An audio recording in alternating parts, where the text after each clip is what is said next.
Welcome to Time Traveling Team, the podcast where we review every episode of Doctor Who right from the very beginning. I'm Paddy. And I'm Tricia. This week we are beginning our journey with the 6th Doctor in the Season 21 finale, Twin Dilemma. As usual, we'll be discussing the Doctor, companions and villains and give your thoughts on the story as a whole. And we'd also love to hear your thoughts on this story, so you can join in the discussion. You can check us out at Time Team, that's TIMETEAMP, on Facebook, X and Instagram, or you can email us at timetravelingteam@teamproductions.com. But I suppose, as is usual, I shall lead us off with the story recap. Please and thank you. You're welcome. Part 1. On the TARDIS, the newly regenerated Doctor gleefully asks Peri about his new appearance, but is taken aback by her displeasure. She hands him a mirror, but he is quickly enamoured with his distinguished features and says it is a vast improvement over the feckless charm of his previous face. Peri says that she preferred his sweeter disposition, but he says that change is a good thing. Suddenly, he starts to panic as he rambles about the vastness of the universe before laughing maniacally. He then quickly recovers, acting as if nothing had happened, and goes into the TARDIS wardrobe, where he explains the regeneration process to Peri as he searches for a new outfit. Meanwhile, on 24th century Earth, twin brothers Romulus and Remus Sylvester are playing a game of chess whilst being observed by their father, Professor Sylvester. They complain about the fact that their mother has gone out again, but Sylvester tells them that they must respect her despite their misgivings about her. He then berates them for their casual attitudes towards their superior intelligence, telling them that they could change the world. They mock his dramatic statements and leave to go to their study to challenge each other to a game of equations. After they finish their game, an elderly man suddenly appears from thin air and praises them for their abilities. He introduces himself as Professor Edgeworth and says that he has come to visit their father. When they tell him their father is out, he says he will call again, but when they shake hands with him, he places discs on their wrists, which put them into a trance. He then disappears, taking the twins with him. They rematerialize on an alien ship, crewed by bird-like aliens. The crew takes the boys away whilst Edgeworth messages their leader, Bestor, a large larva-like creature, who orders him to take the boys to the safe house on the asteroid Titan III. Back on the TARDIS, the Doctor presents his new outfit to Peri. She is stunned by the garish outfit, which is a multicoloured, multi-patterned jacket with a decorative cat badge and yellow pinstripe pants, and expresses her disgust at it.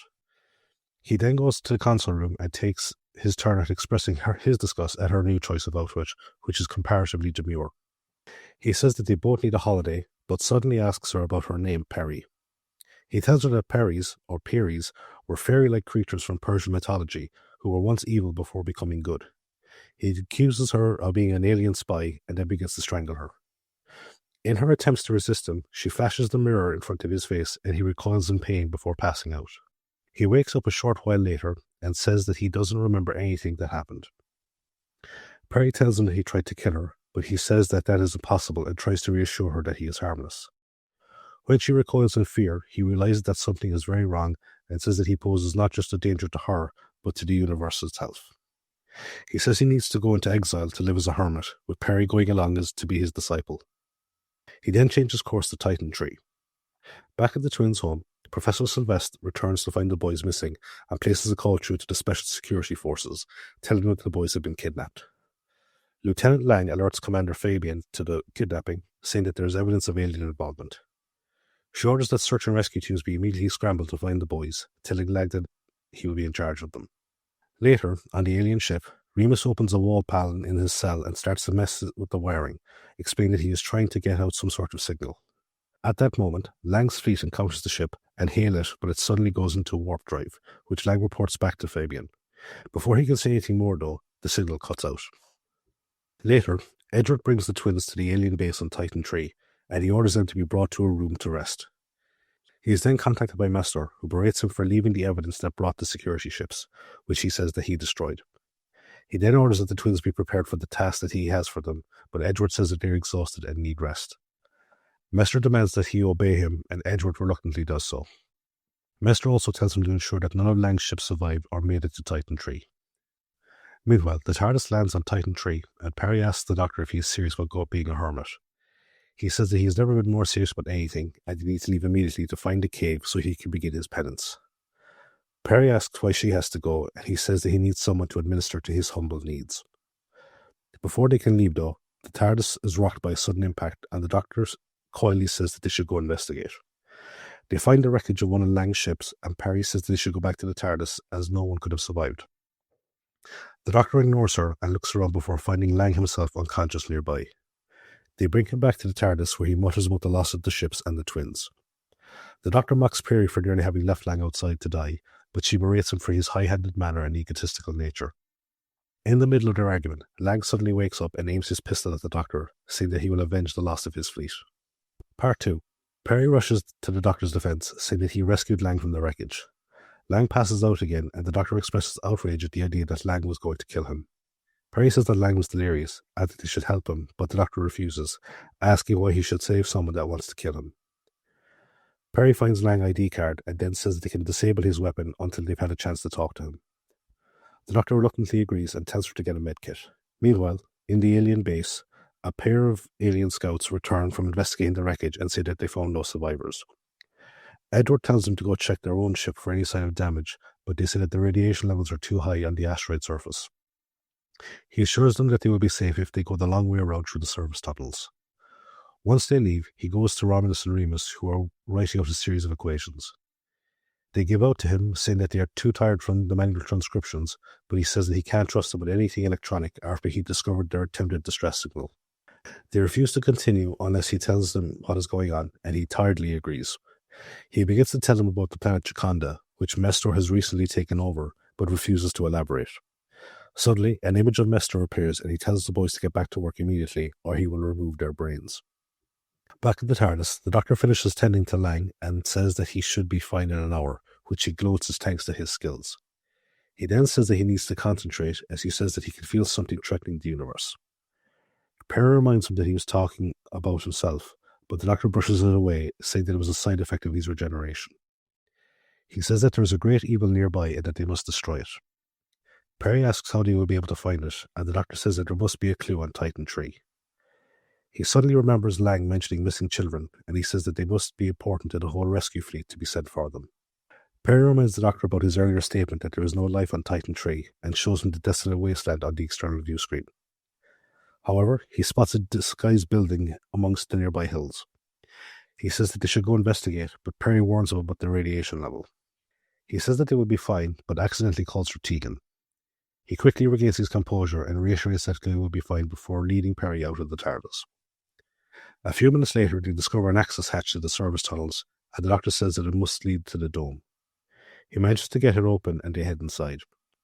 Meanwhile, inside the base, the twins finish their work, and Edward begins to program their equations into a computer. They express concern at this, saying that the equations could yield enough power to generate a small sun, but he sends them to their room. Once there, Remus says that he is afraid, but Romulus says that they need to keep doing as they are told. Elsewhere, the Doctor and Peri make their way through the dark service tunnels, and they hear the sound of machinery up ahead. The Doctor eagerly says they need to investigate, but Peri says that it could be dangerous, and he quickly agrees with her, saying that he is too noble to die. Peri then reminds him of the children, but he insists that they go back to the TARDIS to plan. Suddenly, the aliens appear, and the Doctor grovels behind Peri, blaming her and begging them not to shoot him. The Doctor and Peri are brought into the house, and Peri berates the Doctor for his cowardice. He says that it was another post-regenerative episode, and he says that he is now in complete control. Edward asks who they are, and the Doctor says that they are merely pilgrims, but one of the aliens, Noma, insists that they are spies. Edward ignores him and asks the Doctor why they have come to Titan 3, and he tells about his earlier intention to go into exile. Suddenly the Doctor recognizes Edward and gives him a hug, addressing him as Asmael. He introduces Peri to him, saying that he is the master of Jaconda and another Time Lord, but Edward denies this claim and says that he doesn't recognize the Doctor. The Doctor tells him that he is regenerated and tells him about the last time that they met. Edward acknowledges the details and agrees that he must be the Doctor. He tells the Doctor that things have changed, but they are interrupted by the arrival of the twins. The Doctor asks him what is going on, and Asmael, as he is now known, says that he is no longer the master of Jaconda, having been usurped by Mestor. He says that he will do anything to save his people and can't allow the Doctor to interfere. He tells the Doctor and Peri that they must remain as prisoners. As they are talking, Noma secretly sets the base to self-destruct before taking the twins to a nearby transmat pad. Asmael says that the Doctor and Peri will remain behind, and he will set the transmat coordinates to random so they can't follow him. After they go, the Doctor begins working on the door code to try and get it open, and Peri discovers the self-destruct countdown. The doctor says they need to find another way out, and he rushes to a nearby machine. He tells her that it is a cellular revitalizer, and that he can adjust it to be an ad hoc temporal teleporter. He tells her to go first, but asks for her watch so he can time it correctly, so that when he uses the machine, they will arrive on the TARDIS simultaneously. He assures her that it is safe, but expresses quite relief when it actually does work. He then prepares to go himself, but discovers that her watch has stopped. Back on the TARDIS, Peri appears and is confronted by Lang, who has woken up and repaired his dismantled gun. Peri ignores him and looks for the doctor, but she suddenly sees the base explode and she starts to cry. Part 3. The doctor suddenly appears, explaining to Peri that the watch stopped and that he had accidentally ended up into the future before returning. She expresses relief that he is okay, which he says confuses him given that he earlier nearly killed her. Lang interrupts her conversation to ask what is going on. Peri says that they saved him from the wreckage, and the doctor assures him that they were not responsible for the abduction of the twins. The doctor then says that they have been taken to Jakanda, and he begins to set course for there. Peri asks why Asmael would have tried to kill them, but the doctor says that he doesn't know. He says that Asmael may not be in his right mind due to whatever force wrested control of Jakanda from him. They soon land on the planet and go outside to find themselves in the scorched ruins of a forest. The doctor is shocked to see the devastation, seeing that it was once a beautiful landscape. He spots a large trail in the ground nearby and investigates it. He says it belongs to a creature called a gastropod, a large slug-like creature from Jakandan legend. He says they should go to the TARDIS so he can think of what to do next. Lang asks where the most likely place that the twins would be, and the doctor says the Royal Palace. However, he expresses reluctance at going there, and Lang says that he is afraid. The doctor replies by saying that he is still in a state of emotional and temperamental upheaval. Peri tells him to stop feeling sorry for himself, and Langish forces him at gunpoint to go to the palace. They arrive in the caverns beneath the palace, and Lang says that he will go to find the twins by himself. The doctor changes his mind though, and says that he will go with Lang. Lang is dubious about the doctor's ability to help him, but Peri says that he can be useful. Lang agrees, but says he will not hesitate to kill the doctor if he compromises his mission. Meanwhile, Asmael's ship arrives elsewhere on the planet, and he is shocked when Noma tells him about setting the self-destruct in the base. Asmael berates him, but Noma says it is what Mester would have wanted. They are then instructed to go to the palace. As they make their way inside, the twins demand to know what is in store for them, and mock Asmael for his dramatic and mysterious persona, but he threatens them to stay quiet. They briefly stop in Asmael's lab, where they notice a large chamber filled with eggs.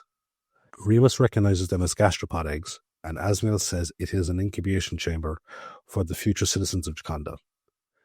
Mester's chamberlain arrives and says that he will tell Mester that they have arrived.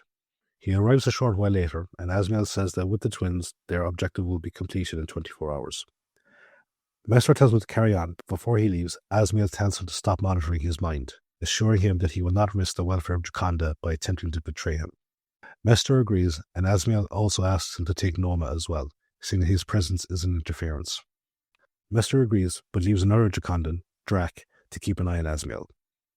Once they are alone, Asmael asks Drac to help him, reminding him of their prior friendship, and Drac agrees. Asmael then tells the twins why they have been brought to Jakanda. He says that Mester has tasked Asmael with drawing 2 outlying uninhabited planets into closer orbit around Jakanda so Mester can plunder them for their resources to restore Jakanda to create an empire. Elsewhere, the doctor leads Peri and Lang through the tunnels, and he shows them pictographs on the walls detailing the history of Jakanda. They show how an ancient queen offended the sun god, and he sent the gastropods as punishment. However, he had a change of heart when he saw the devastation they created, and he sent a drought that supposedly killed off the gastropods. They quickly take cover when they hear something approach, and they see a pair of gastropods slide past. Once they have gone, the doctor and the others break cover, but Lang accidentally steps into a slime trail, which quickly solidifies around his foot. Lang uses his gun to try and cut himself free. The doctor berates him for his foolishness, but also blames Peri, but she angrily replies that she will not tolerate his abusive mood swings. Lang tries to placate them by saying that he will be free soon, but the doctor angrily storms off towards Asmael's lab. However, a short while after he goes, a pair of Jakandans knock out Lang and kidnap Peri. She is brought to Mester and Noma, who are shocked to see her alive. Mester orders the guards to go back and retrieve Lang, believing him to be the doctor. Meanwhile, the doctor arrives at Asmael's lab through a secret entrance to find Asmael arguing with the twins, who refuse to assist him due to the danger involved. The Doctor angrily attacks him, but Drac pulls them apart. The Doctor regains his senses and asks why Asmael tried to kill him, but the twins inform him that it was Noma that set the base to explode. The Doctor asks what is going on, and Asmael informs him of his plan. The Doctor says that it is impossible, but he is interrupted by Lang, who staggers in and tells him that Peri is kidnapped. The Doctor says that he needs to rescue her, but Asmael orders Drac to stop him, saying that he can't risk the Doctor getting caught and revealing Asmael's true intention of using the new planets to be a new home for the gastropods whilst he regains G'kanda. He says that Peri has to die to keep the secret, much to the shock of the Doctor. Part 4. Noma and a squad of guards arrive to take the Doctor to the throne room, and he is glad to see that Peri is all right. Mester accuses him of trying to interfere with his plan of drawing in the two nearby planets, but the Doctor offers his help to ensure that nothing goes wrong. He says that the twins' abilities and knowledge are only theoretical, where he has practical experience to ensure that the task is done correctly. Mester says that he can sense the Doctor is telling the truth, but asks why the Doctor is shielding his mind. The Doctor says that Mester could simply kill him once he has taken the knowledge from him. The Chamberlain says that they can't trust the Doctor, but Mester uses his power to cause the Chamberlain to scream in pain. The Doctor goes to help the Chamberlain, casually commenting on Mester's temperament. A short while later, he and Peri return to Asmael's lab by Noma. He goes to monitor the twins who are working on the calculations, but they tell him to leave as he is disturbing their concentration. The Doctor echoes their statement, saying that Mester would not look kindly on any delay to his plans. Noma reluctantly agrees, and the Doctor talks to Asmael about the plan. Asmael says that the plan calls for the two planets to be brought into G'kanda's orbit, but to be displaced in time in order to lessen the gravitational forces the new orbits would create. The Doctor points out that bringing the two planets, which are smaller than G'kanda, into a closer orbit would eventually cause them to crash into G'kanda's sun due to their lighter mass. Asmael is shocked at not having realized this earlier, but the Doctor said that he was distracted by his concern for the G'kandans. Peri asks what that would mean, and the Doctor, Asmael, and the twins all inform her that the resulting collision would cause the sun to go supernova. Lang says surely Mester must know this, and the Doctor says that he has an ulterior motive, but they need to keep working until he can figure out what it is. While this is going on, Mester has dispatched the Chamberlain and some guards to find the TARDIS. In the lab, the Doctor goes into a trance whilst the twins finish their work. Asmael wakes him up, and the Doctor asks to be taken to the hatchery so he can examine the gastropod eggs. He notices that they are not covered in slime, as is normal for gastropod eggs, but they are instead dry and rubbery. He asks for a laser cutter so he can open the egg and examine it, but it fails to penetrate it. Asmael points out that the egg seems to be reacting to the heat generated by the cutter, and the Doctor suddenly becomes alarmed. He says that the eggs have been genetically modified to react to extreme heat. Asmael then says that the explosion of the sun would start the hatching process, and the ensuing solar winds would scatter the eggs across the universe, and any planets they landed on would be infested. The Doctor tells Lang to take Peri and the twins back to the TARDIS, telling him to deal with anybody that tries to stop them. He then tells Asmael that both of them would have to deal with Mester, but Asmael says that he's too old to be of use. The Doctor says that they have no choice, and then tells the twins to destroy their notes on the calculations before they go. He turns to Drac to tell him to go with Lang, but watches as he comes to the floor dead. Asmael says that Mester must have burnt out his mind and most likely knows everything that they have discussed. The Doctor tells Lang to take the others immediately and tells Asmael that he hopes to see Peri again soon. At that moment, Mester orders Noma to find and kill Peri's group. The Doctor and Asmael go to confront Mester, and the Doctor demands that he stop his plans. Mester refuses, and the Doctor throws a beaker full of liquid that he took from the lab with him, but it is stopped by a force field. Meanwhile, Peri and the others try to find the TARDIS. They are suddenly confronted by Noma's group, and the twins put themselves in the firing line, knowing that Noma can't risk hurting them. Lang uses the opportunity to kill Noma's guards and disarm Noma himself. This is detected by Mester, and the Doctor gloats at his failure. Asmael tries to placate Mester to save the Doctor, but Mester ignores him. However, the Doctor mocks his threats, saying that he has dealt with far worse. Mester says that he won't kill him, but will instead transfer his consciousness into the Doctor's body. The Doctor welcomes the challenge, but Mester shows his abilities by taking control of Asmael. However, Asmael resists his control, and Mester begins to weaken. Asmael tells the Doctor that Mester's power is spread too thin, controlling everything on G'kanda, and the Doctor says that if they share a mental link, they will be able to destroy him. Asmiel says that they can't risk it and instead tells the Doctor to destroy Mester's body. The Doctor throws another beaker at Mester and his body starts to dissolve when the liquid hits him. Asmiel then traps Mester's consciousness in his own mind and reveals that he is dying as he has no more regenerations left. Mester's consciousness is then destroyed and Asmiel gives the Doctor his signet ring, the symbol of rulership of Jakanda, before dying. The Doctor mourns the loss of his old friend before leaving to find the others. In the tunnels, Noma is freed from Mester's control, and Lang goes into the TARDIS and brings up the Chamberlain and his guards, whilst Peri goes in search of the Doctor. She finds him a few moments later and they head back into the TARDIS. Lang says that he wants to stay and help with Jakanda's recovery. The Doctor gives him the signet ring, saying that he is mad before ushering the twins into the TARDIS. Peri says goodbye to Lang before going to the TARDIS and admonishing the Doctor for his rudeness. The Doctor reminds her that he is an alien and has different views and customs to her. She says that his previous incarnation was much more polite and that he should try to handle his emotions better. He berates her, saying that she should give his new incarnation a chance before criticizing him. He reminds her that he is still the Doctor whether she likes it or not. After a brief pause, the two share a smile. End of the story.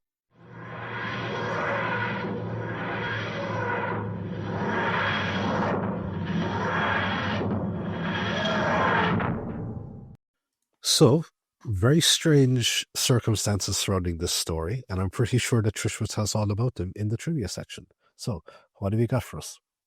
Cool, let's have a look here. So, the air date of this story is the 22nd to the 30th of March, 1984. For the writer, we have Anthony Stephen. This is his only Doctor Who writing credit, and we may discuss in a little bit why that was. Anthony sadly passed away only a few years later in 1990. The director of this story is Peter Moffat. We have seen work from Peter before. This is story 5 of 6 for him. We previously saw his work in State of Decay, The Visitation, Mordred Undead, and The Five Doctors. And we'll see it one more time in The Two Doctors. This story had the working titles of A Stitch in Time and A Switch in Time. Which, they kind of work. I think Twin Dilemma actually probably works the best, but whatever. Yeah. You may notice watching this episode that there's new opening and closing title sequence. It's much more colourful than the previous ones. And also, I think this is the first time we actually see the Doctor properly smile. Or did... Yes. Yeah, maybe John smiled at one point. So Troughton had the sort of Martin Freeman shrug face. John had that he had a John face. Tom's one was his, mournful look followed by his, what the fuck am I still doing on this show face. Peter's one was of amusement. Yeah, so this is the first time the Doctor's openly smiling. Yeah, so it goes from a sort of a nice face and it transitions to him just actually smiling. Apparently it was implemented mainly to coincide with the Doctor's new colourful outfit. So they added some more rainbow prismatic effects and stuff like that. Yeah. The cat badge worn by the Doctor on his lapel for the story was actually handmade and painted. Oh my god, why can't I speak? It was handmade and painted by Susie Trevor and purchased for the programme from a specialist badge shop in central London. While the date at which the story is set is never really stated on screen, the novelisation says it's around 500 years since 1810, and the dialogue in the audio of Daleks Among Us places it around 2310. So, again, around the 24th century, as you said. The original script featured the Jakandans and the gastropods being dropped totally without resolution to the plot, with the final battle taking place in another dimension against a being called Aslan, hello Aslan, who was controlling Mestor all along. I'm personally really glad they did not go that route. Yes, so am I. So, the twins. Interesting thing about how the twins were described in the script. So the script instructed that the youths would be 14-year-old twin children, dark, extremely good-looking, almost sexually so. Ew. What the fuck are you doing? Yeah, no. Anthony, no. Just Just no, not acceptable. Peter Moffat described the story as the worst serial he ever did, and Eric Saward felt that the script was lousy, but it started as a half-decent idea, and I'm sure we'll discuss that a bit more when we get to our discussion points later on. Jonathan Turner and Eric Saward had different ideas as to what the Sixth Doctor's debut story should be. J&T wanted a straightforward adventure, pitting the Doctor against a strong villain, while Eric felt that the new Doctor's personality would be better showcased in a more unusual storyline. This only served to be the beginning of mounting tensions between the two of them. Mm-hmm. Eric Saward, never keen on Colin Baker being cast in the first place, didn't help either, which ultimately led to Eric leaving as script editor by the end of season 23. So he'll stick around for another while, but this is sort of the beginning of the end for their duo. Anthony Stevens' progress on the script was very slow, and he began offering the production team fantastical excuses, such as his electric typewriter exploding. He eventually fell ill, and given the fact that he didn't write a whole lot after this may have been the beginning of decline in his health overall, leaving Eric Saward to heavily restructure the scripts, which Peter Moffat felt had serious logistical and storytelling problems. It had been suggested that Asmail be the Doctor's old hermit mentor referred to in The Time Monster and in State of Decay. Unfortunately, Anthony Stevens misunderstood the nature of the Doctor's relationship with the character and made him a tutor at the Prodonian Academy instead. So it was meant to be the same person as previously mentioned, and then it wasn't, and whatever. I thought the Doctor's mentor was Choji. Choji was only mentioned, though, in Planet of Spiders. Planet of Spiders. The Doctor's had mentors mentioned several times. Yeah. But this one was meant to be the same one as Time Monsters. Because it obviously couldn't be Choji. We know it's not Choji. So, yeah. You can have more than one mentor in your life. Oh, I know. But obviously, yeah. But I thought it was like that specific old guru guide about the tree was the one that we see in Planet of the Spiders. Yeah. Jonathan Turner was encouraged to cast 2 more experienced female actors to play Romulus and Remus. But he chose male actors because he believed it was crucial that the characters be boys for the script to work. I do not see how it's crucial, other than the names, for those 2 characters to be male. I don't get it at all. Given some of the allegations against John Nathan Turner at that time, that does not surprise me. Yeah. Colin Baker, sadly, has named this his least favourite story of his era, citing many reasons, amongst them stating that the titular twins couldn't act. I'm sure we'll get to that discussion a bit later on. The twins themselves, Andrew and Gavin Conrad, their father, Les Conrad, had actually been an extra on the show on many, many occasions. And he was given a non-speaking role in this story, so he could also serve as the boy's chaperone on set. So they were like, look, your dad's been on the show before, we'll put him in again, and then he can be good. Asmail took his name from Azazel, the fallen angel described in the Book of Enoch. Obviously, Romulus and Remus were named after the legendary founders of Rome. Also, a very interesting duo name to give your children. Mm-hmm. Like, if you had twin boys, I don't know if calling them Romulus and Remus really encourages the sibling bonding and maybe what to be going for. No, like it'd be like, I think better to call them Cain and Abel. Colin Baker and Nicola Bryant didn't have the best start to their relationship. Nicola was already kind of nervous because suddenly she was the senior member after only 2 stories, which is, quite daunting.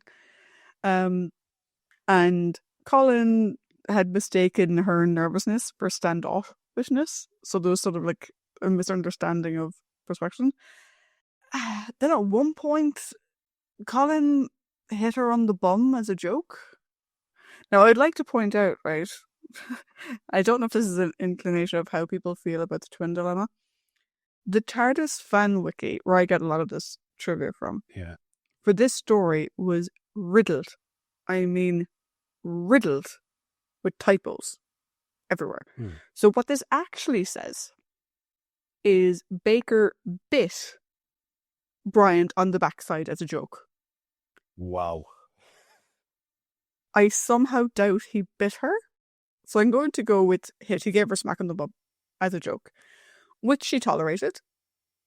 But then Kevin McNally, who plays Lang, did the same, prompting her to punch him in the face. Good girl, look at that. Yeah. At the end, Colin took Nicola out for dinner as a way of an apology, and they eventually became friends, and it all worked out in the end. Okay, so actually, no, apparently he did bite. Oh, like, God. though, Colin yeah. Yeah. Cool. Many claim, and even the TARDIS wiki claims, that the Doctor attempting to strangle Peri makes the first and to date only time on television that the Doctor has attempted to kill a companion. I would disagree with that statement. It requires you to discount his destruction of Chameleon, which some are saying was an act of assisted suicide. I disagree. I heavily disagree with how. But also, like, given the way he treated Ian and Barbara in like Edge of Destruction, yeah. Then he tried to basically he tried to open the doors. yeah he tried to alien queen them, and it was Susan that stopped it. So now, in fairness, it is quite a visceral scene to watch in this, and I would warn anyone who is sensitive to that type of thing going in. It's quite a well-known scene, but it is a bit visceral to watch. So, yeah. You raised a point though a while ago, and it actually kind of this is I think a major weapon in the arsenal of the discourse against this story. Yeah. So I look like, before we go any further, I have been dying to talk to Tricia about this story. I have thoughts on their whole dynamic. Yes, absolutely. And I'm really looking forward to the discussion. Whether we agree or don't agree, not the point. I'm looking forward to the discussion. Before we jump into the cast, just to say that this is the last story broadcast in the format that has been used since Castrovalva, with two 25-minute episodes being broadcast each week on weekdays. So the end of the weird, this aired from this day to this date. There's 4 episodes, but I'm only giving like a week. That's now going away. Okay, let's go on to our cast. First off, we have Hugo Lang, who I did not recognize. He's played by Kevin McNally. This is the first of 2 on-screen roles across 4 stories for Kevin. We'll see him again as Professor Jericho in the 13th Doctor stories, Village of the Angels, Survivors of the Flux, and The Vanquishers. I say that with this tone because me and Paddy fucking love Jericho because he's amazing. He's so good. He is the scourge of scoundrels. He's so good. Kevin has also done some audio stories for Doctor Who, which is great. His non-Who credits include Silent Witness, Dead Ringers, Supernatural, Downton Abbey, The Crown, Das Boot. He also played Gibbs in all of the Pirates of the Caribbean movies, and also voiced Gibbs in a lot of the video games, including Kingdom Hearts 3. Oh. As Professor Edgeworth, otherwise known as Asmel, we have Maurice Denham. This is the only on-screen Doctor Who credit for Maurice, though he did also provide his voice to the audio story The Paradise of Death. His non-Who credits include The Marvelous History of St. Bernard, Farewell to the Pegasus, Oliver Twist, and Animal Farm. Maurice passed away in 2002.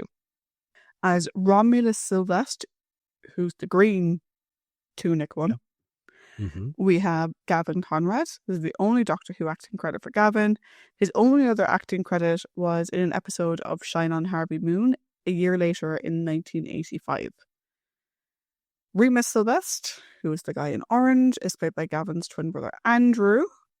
Same acting credits, they haven't done anything after 1985. Mestor is played by Edwin Richfield. This is the second and final Doctor Who acting credit for Edwin. We previously saw him and discussed him in his role as Captain John Hart in The Sea Devils. Lastly, but not leastly, we have the man himself, Colin Baker. Born in 1943, Colin was an established television actor before he started in Doctor Who. His most notable role was as Paul Maroney in The Brothers. He was also a guest star as Bevan the Butcher in Blake Seven's episode City at the Edge of the World. We have seen him in Doctor Who before. He played Commander Maxwell in Arc of Infinity. It was on the strength of that performance, as well as a wedding party at which he impressed John Nathan Turner, that he was cast as the Sixth Doctor following Peter Davison's decision to leave the series. I am going to get into, when we get to that point, a lot of how Colin came to leave Doctor Who, and there's a couple of things that we'll get to at different points in his tenure. But for now, let me just go on to say that, as with many other classic actors, Colin has worked extensively with Big Finish, continuing the Sixth Doctor adventures. He also returned for the Five-ish Doctors, and he returned for the episode name that's gone past me, but you know what I mean. The Power of the Doctor. The Power of the Doctor, and he was in the Dimensions in Time special. Special, yeah. What I will say is, I'll probably repeat it again as the story goes on, but Colin is an actor, Colin is definitely someone that has every right to has this gone, you know what, fuck this series. He is a diehard Doctor Who fan, and he carries a lot of this franchise in terms of the fandom and everything, and he actually just makes it so enjoyable with his interactions. Yeah, I I personally love to meet him. As someone who has met him twice, he's lovely. Yeah. I will say something I didn't know about him is that in 1994 he became the first Doctor to write a Doctor Who story, penning The Age of Chaos, which was a graphic novel published by Marvel UK, featuring the Sixth Doctor and a character called Frobisher. He has since written short stories about the Sixth Doctor for Doctor Who magazine's annual yearbooks, the anthology The Target Storybook, and the first volume of Big Finish's short trips. I did not know this. I think Frobisher is the alien penguin. Yeah, he pals around with an alien penguin. Okay. Yeah. Post Doctor Who, his filmography includes guest appearance in the series Casualty and Jonathan Creek. He was also in the sitcom Time Gentlemen Please, and in Channel 4's adaptation of A Dance to the Music of Time, as well as the Young Indiana Jones Chronicles. A sad note about Colin, but one I think is important to call out, is Colin was married and then divorced, and he married again, and together they had 5 children. His son, Jack, died of sudden infant death syndrome in 1983, so not that long before he started his role in Doctor Who, leading to Colin's support for the Foundation for the Study of Infant Deaths. It's a very sad part in his life, but I think anything to do with, the Foundation and the study into that is worth mentioning.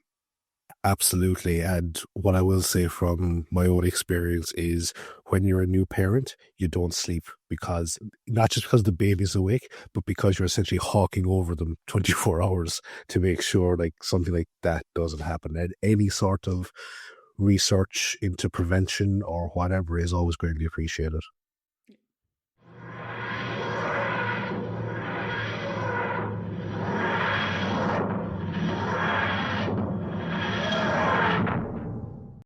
So, thank you for the trivia. It was always greatly appreciated. Now we move on to the character discussion. Yeah. One thing that I don't think we both covered is that this is a very unusual scenario, because it's a season finale but a first Doctor story. Yes. Which is very unusual. Very unusual. Highly, highly unusual. But what isn't unusual is the character discussion. So, what we have this week is, as always, is the Doctor, the companions, the prominent characters, and the villains. So this week we have the Doctor, the companions of Peri. For prominent characters, I have Lang, the twins, and then Asmail. Yeah. And then for the villains, I have just Mester. Okay. So, the Doctor. Righty. Also, okay, straight out the gate, I think Colin did a great job in this story. I really, really do. As you can probably tell by my face the entire fucking time we've been talking. You can't see his face. He was clearly very excited. Yes, I was. Um, it's a very interesting thing to explore post regenerative trauma because we've never seen it before. Because it's the formula has always been new doctor comes in, acts very quirky, acts very disparaging towards his previous interaction, immediately jumps into hero saving mode. All right, that's what the only I think the biggest difference we saw was Castrovalva, where the doctor is essentially out of it for the first half of the story. But this is one that deals explicitly with like the actual kind of trauma that goes with shifting your entire personality along with the entire cellular restructure of your entire being. So it was a ballsy move, and I think that Colin portrayed it really, really well. Um, I liked how Colin, as an actor, is able to switch between, grandiose, like pompous preening, like aggressive, genuinely scary, and then actually being caring. And what he does it, every part of it, for me anyway, is entirely believable. It seems like, and all the mood transitions are understandable and they're all believable as well. Maybe a bit hammy in some points, but I think it lends into that kind of personality of this doctor. Um, I think he sold the stakes, such as they were, of the threat very well, because it's those moments where he's pondering as to what is going on, and then the light bulb moment hits, and he's like, okay, time to get into action, time to get into hero saving mode. A bit of science doctor, which is always good to see. But the real meat of the performance is his interactions with Peri. And I'll talk more about that when we switch over to Peri as well. Everything we get to know about this doctor is always there with Peri, and it, and how do I formulate this? This is one of those times where you actually do feel like you're the companion in this scenario, because you're being taken on this roller coaster ride as you're getting introduced to this person that you've been used to for so long, that is so wild and so different. And I think that adds, on top of Peri's performance, it lends some credibility to these psychotic episodes. But I am looking forward to seeing how the relationship continues to develop between them. And I'm also looking forward to seeing how his personality stabilizes into what way that it is. Now, one thing that I have always said, and I'm going to, before I switch it over to you, is a thing I had about the Fifth Doctor was that the Fifth Doctor is always presented to us, or always talked about, as being this sort of noble-esque figure, or very kind and compassionate, whatever. But looking back, it comes across as, I made the talk about Tegan being like a victim of Stockholm Syndrome. There's elements of like Stockholm Syndrome, maybe a bit of gaslighting, maybe that's the wrong use of that word, but there's just something that's just off in that presentation. Here we have a doctor, and I made the comparison, I think, in our rambling, that we've kind of gone from being used to Jean-Luc Picard to Benjamin Sisko. And Benjamin Sisko is not meant to be Picard. He's meant to be a morally grey, dubious character. I have a lot more standing with that when it's actually deliberately by design.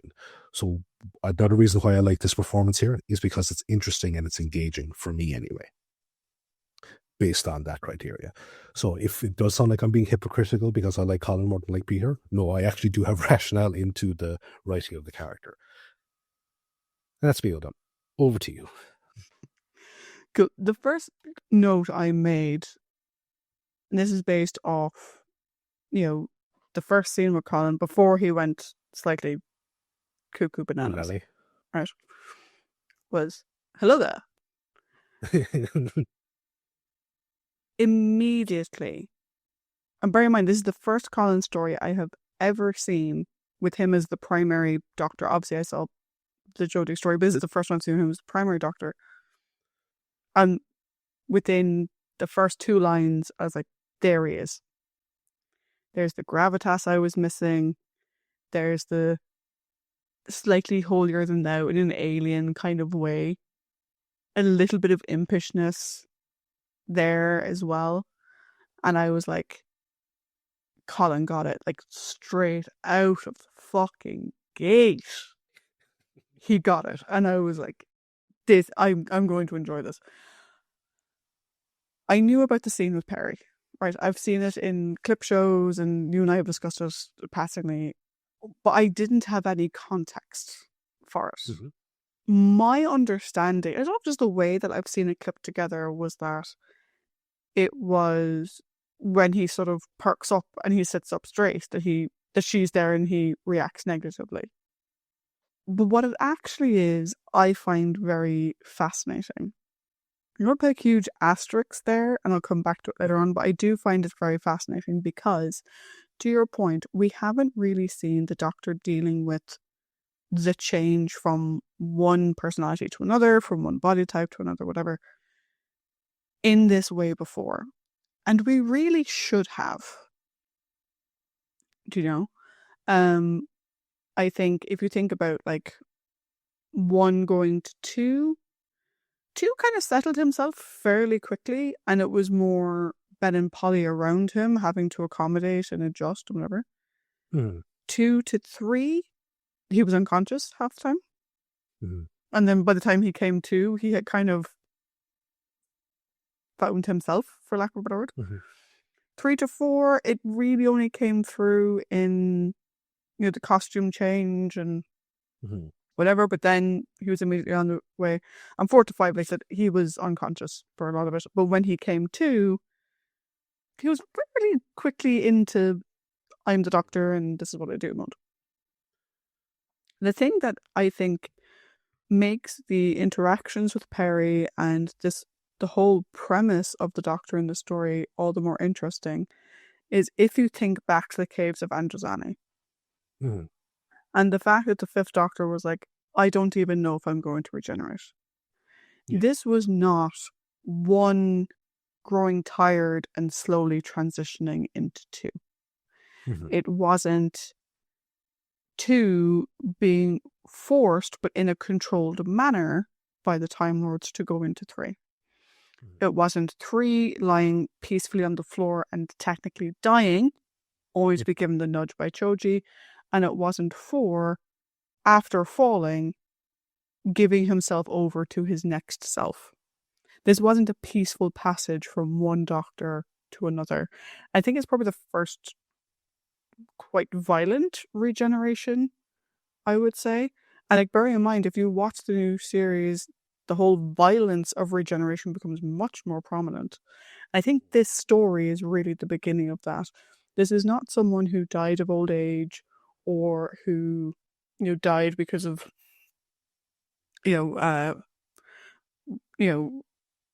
radiation poisoning, he gets tired, whatever. This is quite a traumatic death that he didn't know if he would come back from. So the fact that his brain is super fucking messed up makes sense.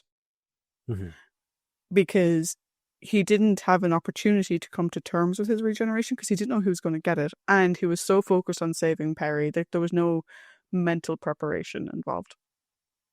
So I think having him spend the story bouncing between being very frightened, being very aggressive, being very friendly, being very standoffish, being a total prick. Like, there's all these little bits, right? And a lot of it is the little bits of his former selves popping up as well, with that undercurrent of fear of, holy shit, what the fuck has just happened? Do you know, I think, in many ways, I think the fearful Doctor that we see in those scenes is actually the real Doctor of that moment. I guess the real self, the real fear of what he's become sort of showing out. And whatever. I think his interactions with Asmail are brilliant. I absolutely love it. The story of the fountain and everything else. Really very cool. Kind of see a little bit of a hint of Tom in there, a little bit of a hint of John. And very much similar to what we're going to see with the modern Doctors like David and that kind of thing, in terms of like referring to something that we, the audience, have never seen, but with a little story dotted in and whatever. I thought their connection was brilliant. I loved seeing the two of them on screen together. I thought they worked really well. Him and Lang is a very sort of, it's like an odd hodgepodge of him and Ian and him and the Brig, and, you know, a lot of this sort of hodgepodge of general interaction with males. in general. And then you have him and Peri.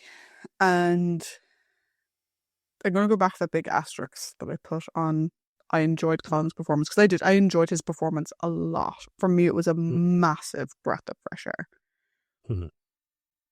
But I'm going to agree with you. It sounds very hypocritical for us to say that when we shat on Peter so often because of the way his doctor treated his companions. The way the doctor treats Peri in the story is horrendous. He's physically abusive. He's verbally abusive. He demeans her by constantly referring to her as his disciple. He makes comments about how he's going to strand them on this rock for 1,000 years and she can cater to all of his whims in a purely non-sexual way, by the way, in case anyone's misconstruing what I'm saying. It's horrendous. And the poor girl doesn't know whether she's going left, right, or forward, right? Mm-hmm. It's horrendous. However, the reason why I'm not going to completely dismiss the story out of hand because of that is that it was meant to be horrendous. We're meant to be on Peri's side. We're meant to be like, dude, what the hell are you doing? Contrastly with what we saw, like you said, in Peter's run, where we were told he was amazing, but he fucking wasn't. And attention was never drawn to it. No one ever commented on it. It was just accepted as the norm. Whereas this, she's like, will you stop yelling at me? Stop demeaning me? Stop giving out to me? You're having an episode again. Like, it's not acceptable. No. But there is context for it. Yes, absolutely.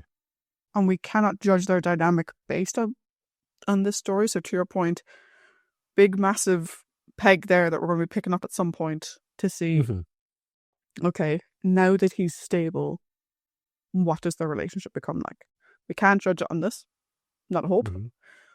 But I think that's something to catch on to. I also, like, no, I'll get to that later on when we're talking about Asmel, but there's another bit that I read. But yeah. Yeah.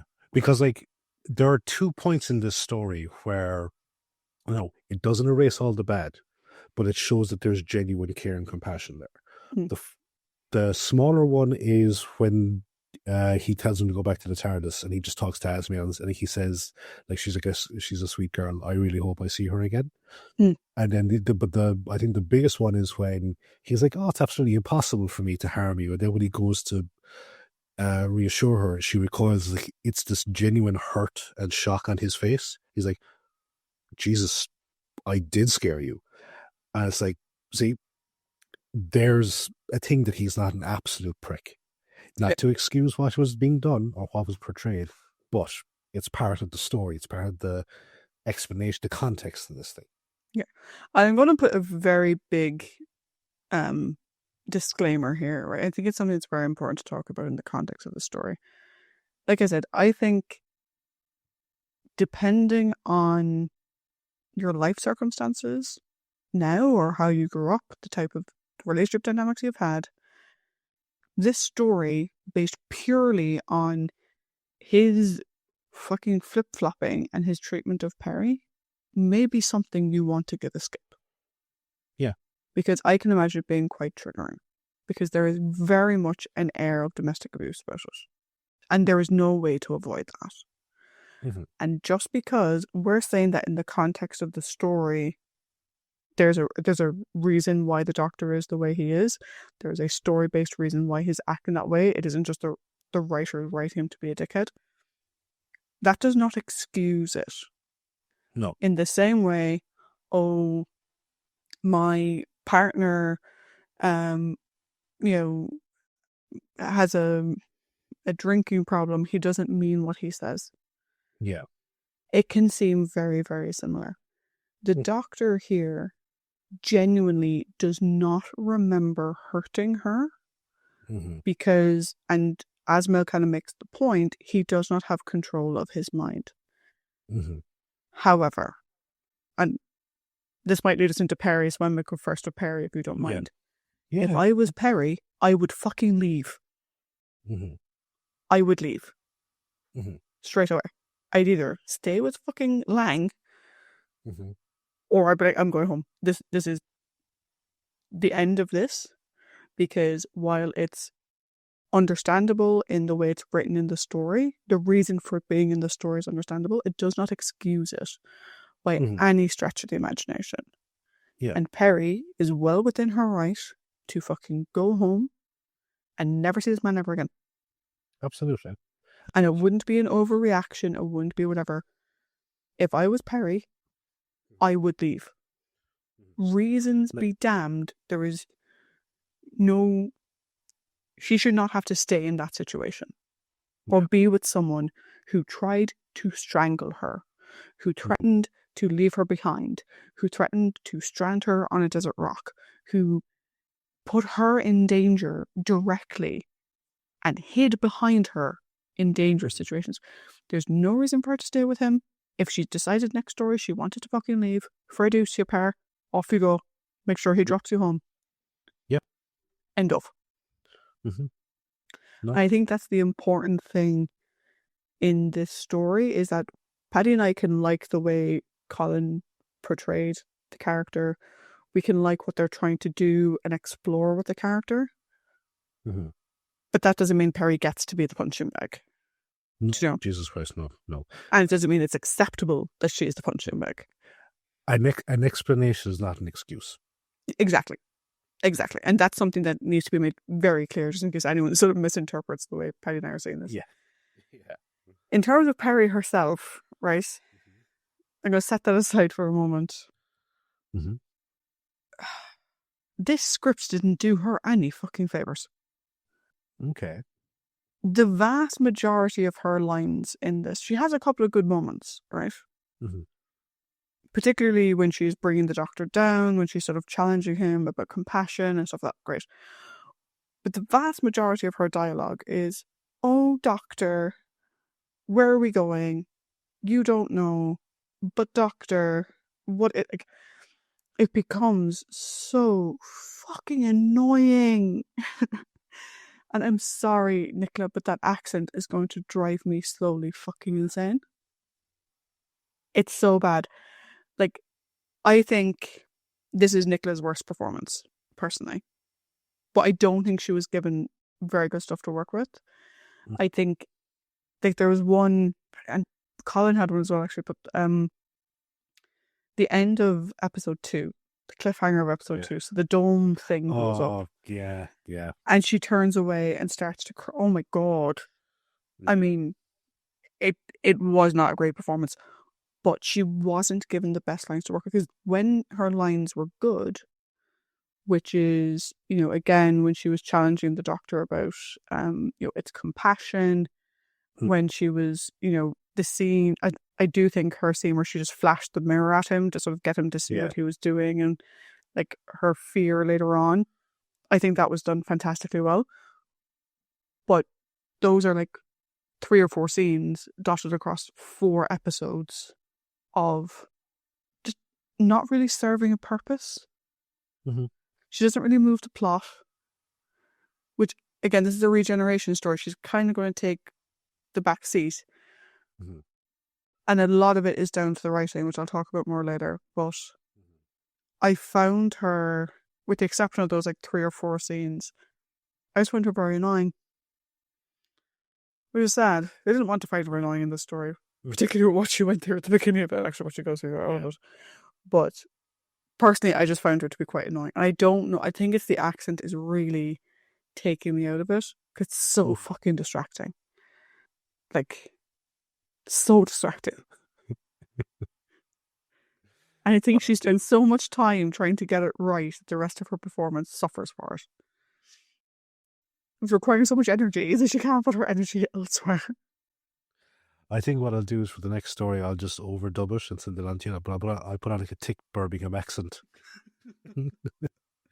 But yes, that was my random ramble about Peri. So it just led on from what I was saying. So what are your thoughts about Peri? So, I agree with you to an extent. I don't, I would, yes, I think of the 3 stories that we've seen, this is probably the weakest performance. But it's not it's the weakest performance, but I wouldn't say it's a terrible performance. Because, yes, there are some bad directional moments, like the woe was me part at the end of episode 2. And yeah, like there are times where she's like, why is she's not normally this naggy. But I can understand it given what's after happening. Like, I just want to throw myself into a hot bath and cry. I wouldn't blame you at all. But I think I do have to give credit to Peri in this story. Maybe not Nicola's acting abilities in this story, but I do have to give credit to Peri, because it's one thing to deal with the adventure, but it's another thing to deal with the adventure when the one constant you're used to has become a wild card in that adventure. And like that's the thing, is like that the Doctor is a wild card because she doesn't know if he's coming or going. Like there's the, hey, I'm all like I'm grandiose and you little child or whatever.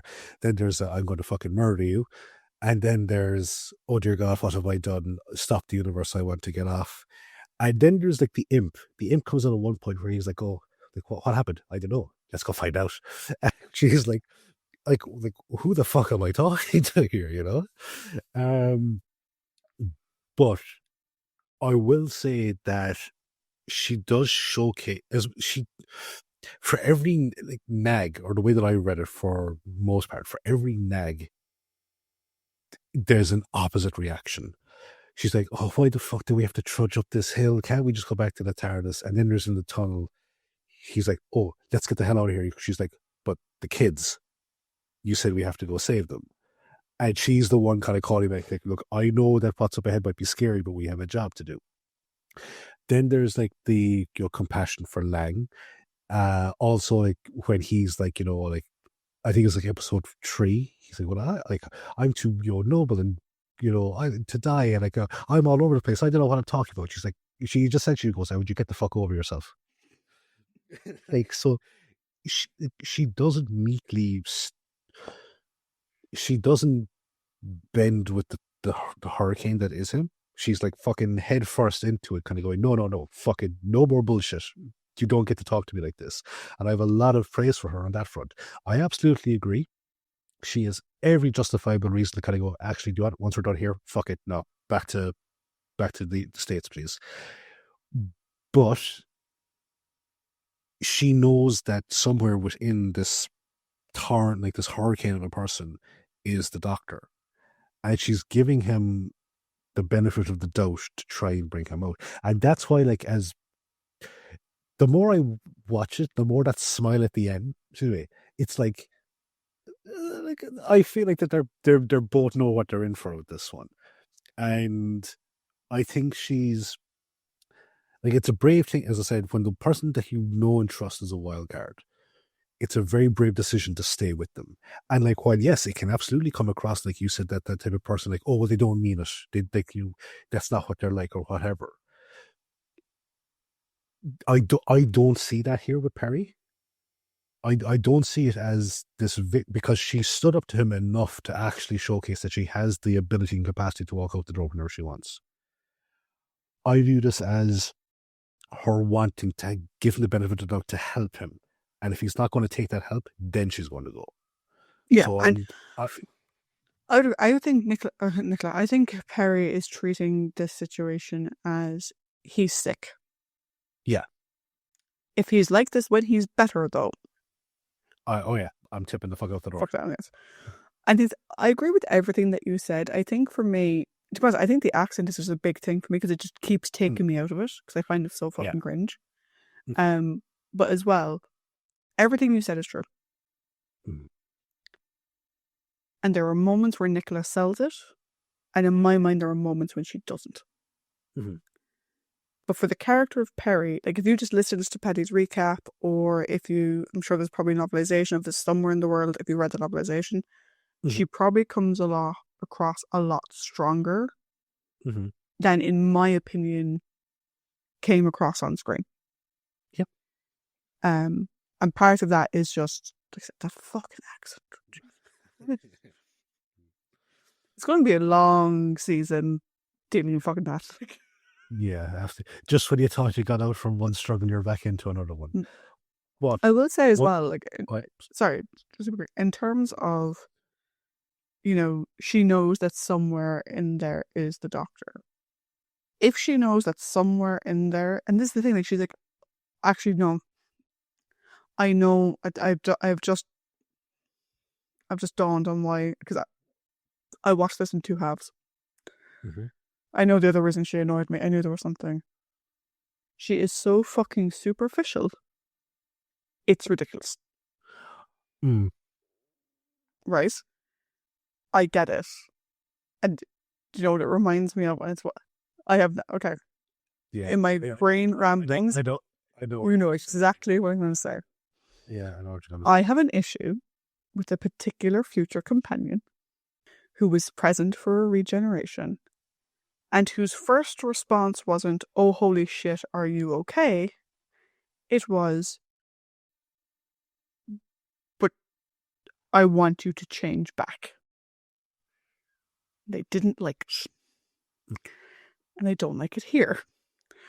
But also, it's that valley girl part of her that's like, oh, that's so disgusting, or oh, that's so this. I'm like, oh, there's more important things going on in the universe than that man's wardrobe choice. But it's not even the fact that she was making fun of his clothes. She was making fun of him and how he looked. Because he wasn't the young, scrawny Peter Davison. He's a slightly... Colin isn't fat, by the way, right? But he's bigger and broader. Yeah, a bit more robust. Yeah, I'd forgotten about that because I was distracted by other stuff. That fucking got in my tits. Because she wants Peter Davison back. And part of me is like, why? You weren't there for the shit that Tegan and Miss and all the others had to put up. You don't know what he's really like. But her experience with him wasn't a whole lot better. Bar, he nearly died for her. Hurrah. Sorry, you were going to say something else, but I got distracted. I actually can't remember now. Shit, sorry. Yeah, no. Oh, no, I know what I was going to say. It was that Peri is a companion that, no, I haven't, as I said, I haven't explored Peri since the first time I watched the series the whole way through. But Peri does fall into that visual category of something for the dads. Yeah. Peri, the character, over these last three stories, has actually been really interesting and really engaging to watch. Because we got to see action Peri, driving plot. We got to see emotional core of the story, Peri, in the last story.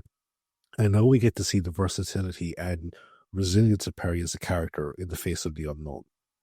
So I think, yes, this is probably the weakest of the three in terms of performance, but in terms of character arc, I think it's been pretty good sailing the whole way through. Yeah, I'd agree. I'd agree on that one. And I will say as well, going back to last week, the way she was in Caves, she does get between the Doctor and the gun. Yep. She is still fearless. It's just trapped behind this valley girl fucking persona that does my nut. But that's me being superficial.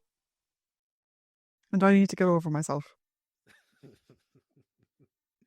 But let's move on, or we're going to run out of time. Let's go into our prominent characters. So, Lang, Asmail, and the twins. Which order would you like to do those, sir? I'd say maybe Lang, the twins, and Asmail. Okay. So what were your thoughts on Lang? No, we're talking about Lang. Yeah. We're not talking about the man he will become.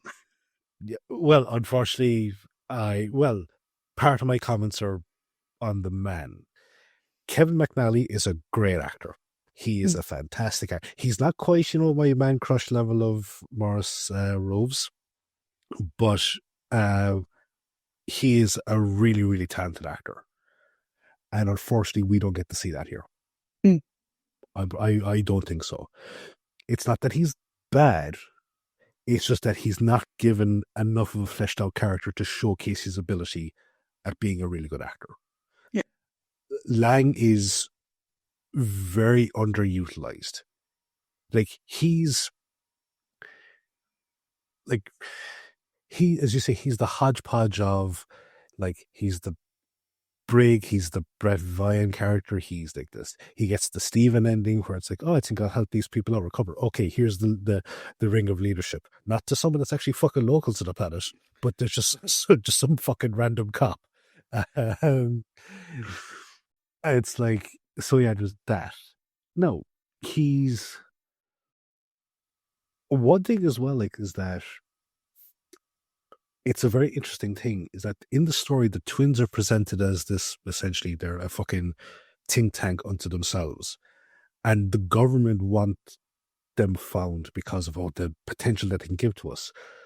What I like about Lang and his superior, who doesn't really feature into this story at all, is that they treat them as kids first and foremost, which is what I like. Lang is going back to rescue, is going to save two kids. In a way, he almost reminds me of Demolition Cop, or that Demolition Man. There's a brilliant line in it where Sylvester Stallone's character is walking up with this child he's just rescued, and she's like, how do you account for causing $7 million worth of damage for a girl whose ransom was only 500,000? And the kid just goes, "Fuck you, lady." So like, but that's it here. Like he is driven by desire for revenge for the crew and the friends that he lost. Like, not explored as much as it could have been. And I echo, was it Eric's comments in this story? It's not a half bad idea. Just a lot of the characters are very poorly written and fleshed out.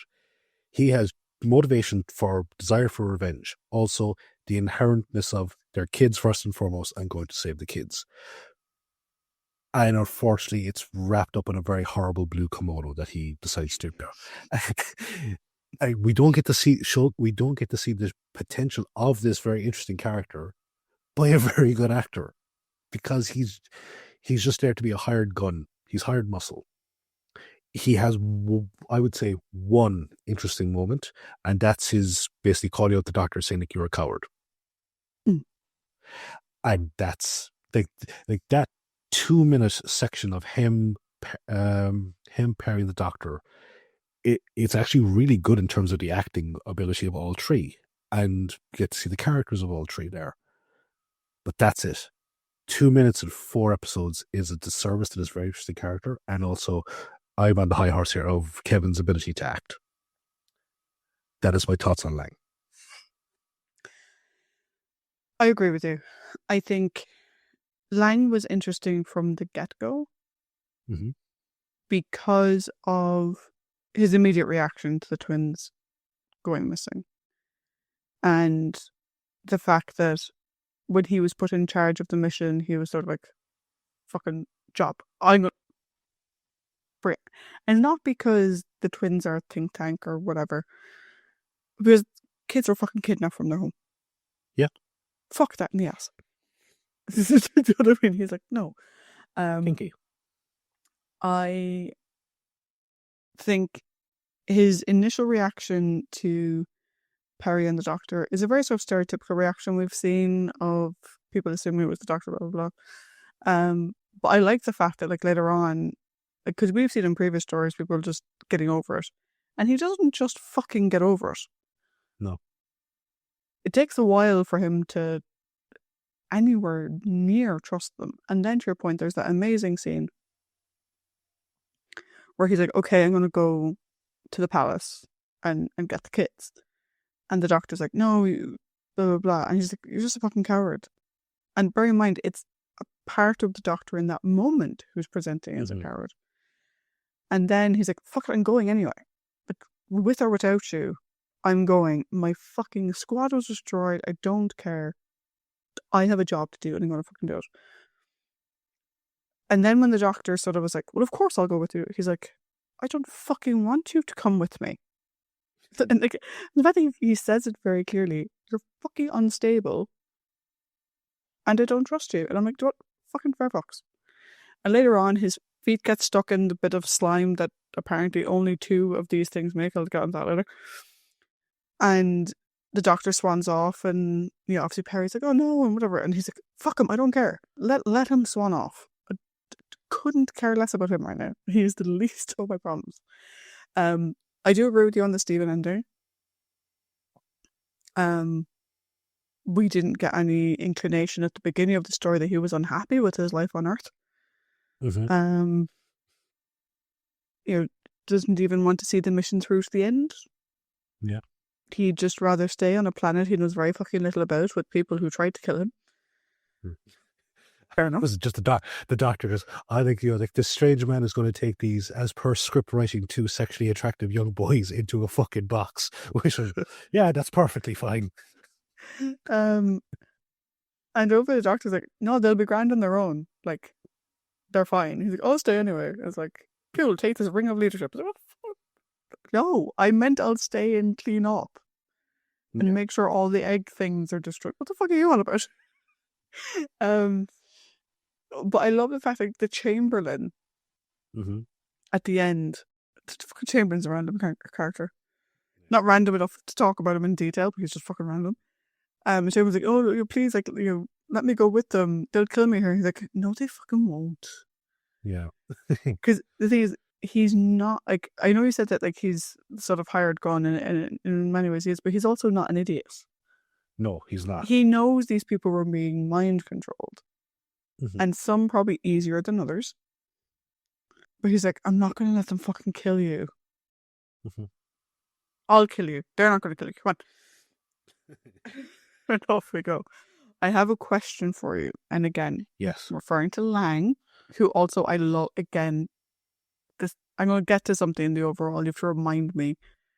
The word you have to remind me of is callback. And just remind me of that word when we get there. Right? Question for you about Lang. Companion material?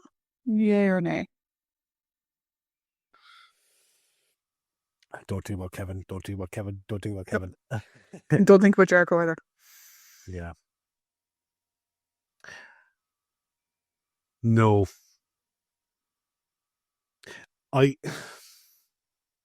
As is portrayed there, no. As is thought about here I'm pointing to my head, as is thought about here with the potential that the character had, maybe. But as is presented, no. Get to the very back, not the very back of the line, but you're not going to get seating. Yeah. Do you think he would have gotten on with Brett? I think Brett would have knocked him out. I think he would have too. And also, for point of clarification, he chose that weird bedazzly top all by himself. Yeah. No one forced him to wear it. It wasn't the only option. There were multiple other options. So he chose the dazzly top. Definitely got companion material. He looks like he's about to go to an Asian massage parlor. Okay. And now we're on to the twins of Romulus and Remus. Yes. Or orange and green, depending on your... A pair of twins with the mental capabilities and skills of Wesley Crusher and the emotional acting range of Wesley Crusher's sweaters. Okay. It's a conversation of two halves to have for the so-called founders of Rome. It'll be very interesting to call it the Riemann Empire, which is the thing. Not really, no, it's not a thing. Sorry. I'm thinking of Nemesis. But anyway, that's enough rambling. There are times, I think, when the kids act as we're so smart, they sell it well. But when it's I am actually just realizing I'm a young boy, I'm kind of scared, they don't sell it. So that's why I said the emotional aspect of it, I don't think the acting is that good. But the we are beings of superior intelligence, I think they do it quite well. The twins are an interesting they're an interesting combination. The twins themselves, because they are actually acting like young boys that want to be boys as well as so smart they are. Like, they spend the first couple of minutes giving up about the fact that their mother doesn't really act as a mother to them. And the same way with their father. Like, you can tell that the father is, you know, you're not precious because you're my sons. You're precious because you're Valuable. and valuable. And like his whole kind of like, oh, you've got to give respect to your mother because she's your mother. You know, it's like but why? Like, she clearly doesn't care about them. Like, yes, they're incredibly smart, but it's still nice for them to have that familial connection. And I do like, there's one part in here that I think really showcases a level of situational intelligence on top of maybe just like it's young boy male bravado. Like, it's when in the tunnels, Noma and the guys and his men capture them, and they just immediately step in front of Peri and Lang because we're not going to let you hurt them. And as I said, you can look at it in the way that it's like, oh, they're trying to act like hard men, but you can also look in the fact of we're valuable. They're not going to risk hurting us to get to them. Mm. So, yeah, maybe again, kind of an inverse of the thing with Lang is that the boy's acting ability in certain points isn't that great, but the characters of the twins themselves, it's having super smart young kids, prodigies, is always a very interesting thing to see displayed. And it can be handled very well or it can be handled very badly. I think this, for me anyway, it's kind of middling. There are points from them where I think they're really interesting and really engaging to watch. And then there's, I feel scared. It's like, I'm not buying it. Hmm. You? Yeah. So I started doing some of the trivia, not all, but some of the trivia before I started watching it. My thing was, I don't think their acting was that bad. I genuinely don't. I'm curious to see how the characters were described to them. Are they, because initially they come across as a bit Sheldon Cooper like, where, I mean, my initial reaction was, are they shitty on their mom because she's not as smart as them? That's a bit fucking dickish. Mm-hmm. And it is partially that, but it's also, to your point, the fact that she's not fucking there. Yeah. She clearly doesn't mother them in the way that she should. And part of that is probably because they probably grew beyond her intellectually quite quickly and she doesn't know how to deal with it. But, I don't know if this is a very bad, I'm going to say badly written interpretation of like autistic savant nature and stuff like that. Because they are kind of creepy. They do occasionally speak in unison for fucking no reason whatsoever, which is unnecessary. But that whole idea of the autistic savant who doesn't display emotions and blah blah blah. What this reminds me of, to be honest, is season 1 Wesley. Yeah, that's why I read the Wesley Crusher again. But season 1 Wesley, with a very heavy emphasis on I'm with Starfleet and we don't lie. Mm-hmm. I feel strange but also good. And what are drugs? Basically what I'm saying is that they're 2 teenage boys written by someone who cannot write realistic dialogue for teenage boys. Mm-hmm. For intelligent teenage boys, who thinks that intelligent teenage boys have to sound like X. Because if you compare them to, say, Adric, who was also a very intelligent mathematician, Adric at least also came across like a person. Yes. And these two don't. And I'm curious about what the direction was, because, I mean, the twins, in fairness to them, are very good at acting the same. Mm-hmm. Do you know? Like if they weren't wearing different colours, I would find it very hard to differentiate which one's which. Yep. But were they told because these kids are so smart, they're kind of aloof and they're emotionless, meaning that when they do express emotion, they don't know how to do it. And how do you give that direction to a 14-year-old who's never acted before? Mm-hmm. Do you know? So I do give them a significant bit of leeway because I think of I'm in Starfleet and we don't lie. Mm-hmm. I'm like, Will Wheaton is a fantastic actor and as a child was absolutely phenomenal. Mm-hmm. And he still delivered lines like that because what the fuck can you do when that's the line that you're given?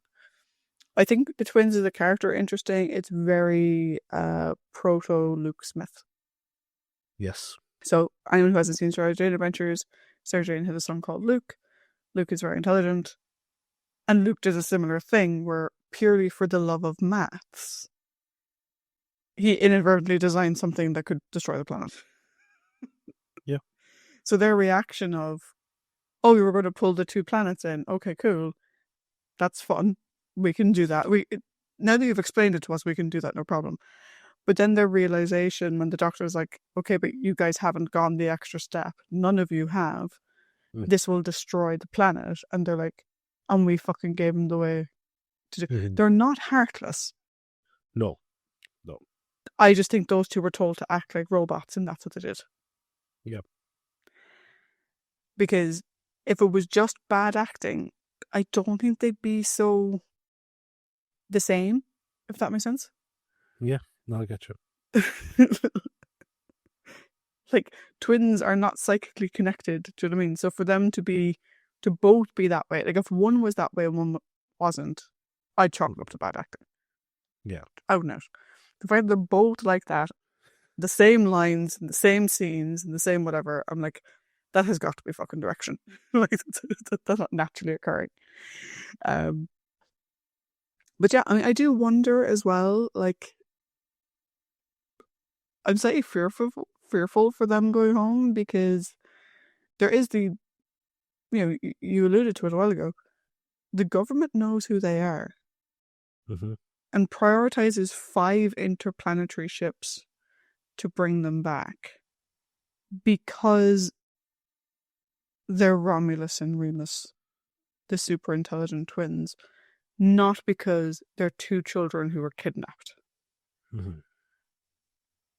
That is a whole thing that was never unpacked, and I'm very curious about it. Were these kids a fucking experiment?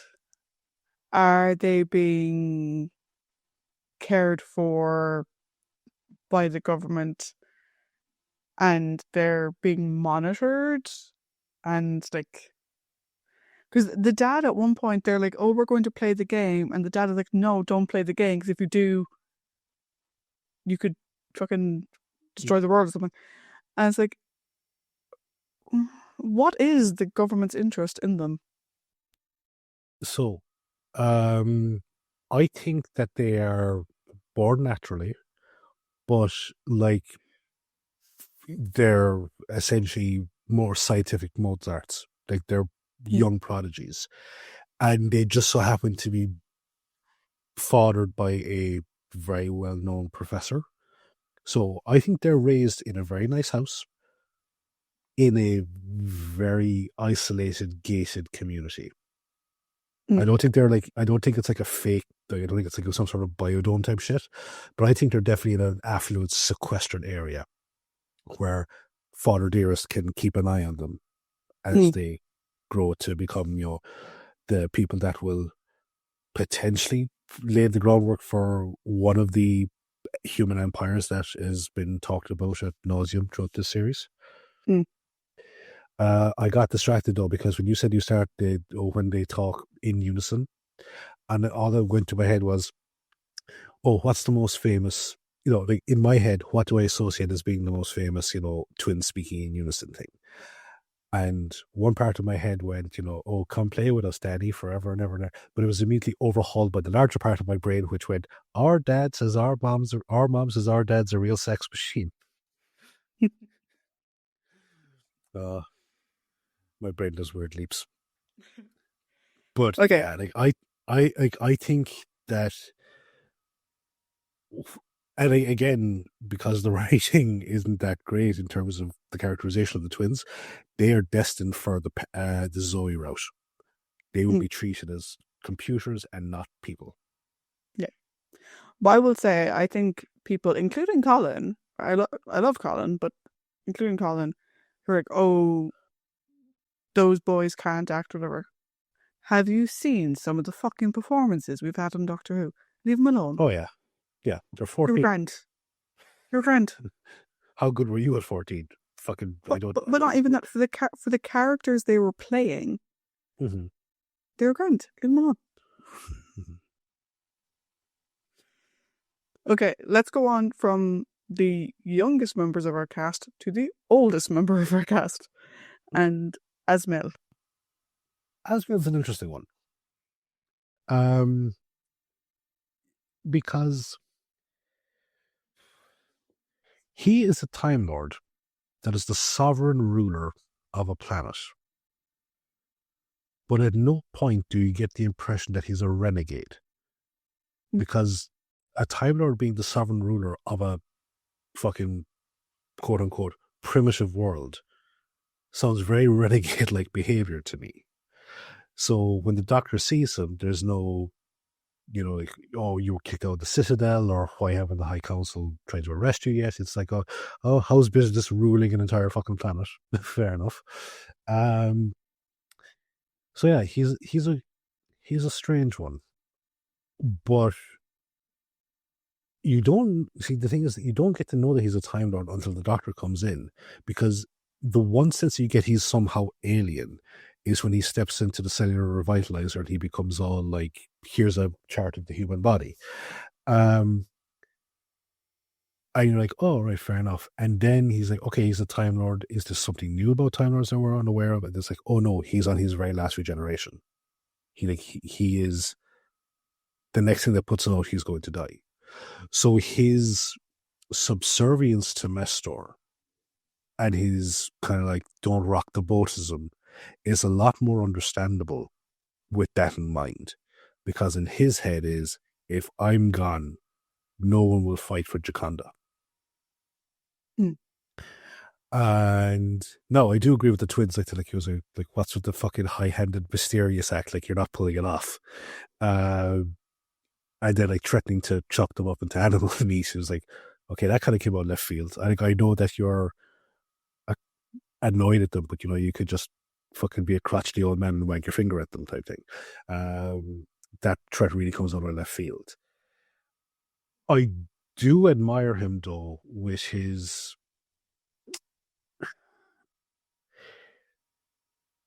like, he does the ultimate sacrifice at the end, because he's very don't rock the boat. And I'm not on board with him really willing to sacrifice Peri, because he knows that Peri is important to the Doctor, and the Doctor is your friend. It is a very heartless to casually dismiss her for your own desires. And I don't like that. But he kind of pulls it back at the end with the Doctor's like, oh, if we mentally weak, you can destroy him together. And he's like, I can't risk you getting infected with Mestro's consciousness. I'll trap him in my own head. And then once his body is gone and I'm dead, he's got nowhere to go. So I'll, tip the hat to him for the sacrifice in that capacity. And Colin is like, I think he sold that death scene well. I liked it. So yeah, is an unusual one. And I'm very curious as to, and like the other thing as well is that it's through him that there's even more confusion surrounding the Jacondans, because it's like, right, were you such a terrible leader that they all love this fucking tyrannical monster that gives them all embolisms by looking at them? Or are they all under mind control? Or are there one thing that Doctor Who can be kind of guilty of at times is that unilateral morality on societies. Either everyone's very good or everyone's very bad.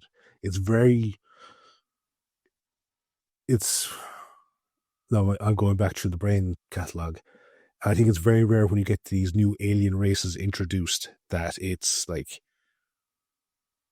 they're either all the same or like there's a wide variety of whatever here. So it's weird because you got the impression that they're all under mind control. But then when there's the Chamberlain and Mestor, or Chamberlain and Noma are released, I know I'm kind of stepping away from Asmael here, but I think it's kind of leads into my points about him being kind of an awkward character, is they fear reprisals. But if everyone's mind controlled by Mestor, why should you fear reprisals for something you did under coercion? So it's a weird one. It's weird. And I think Asmael doesn't go a whole lot of way towards explaining that very well. Yeah, so my thoughts on Asmael were, I kind of liked him.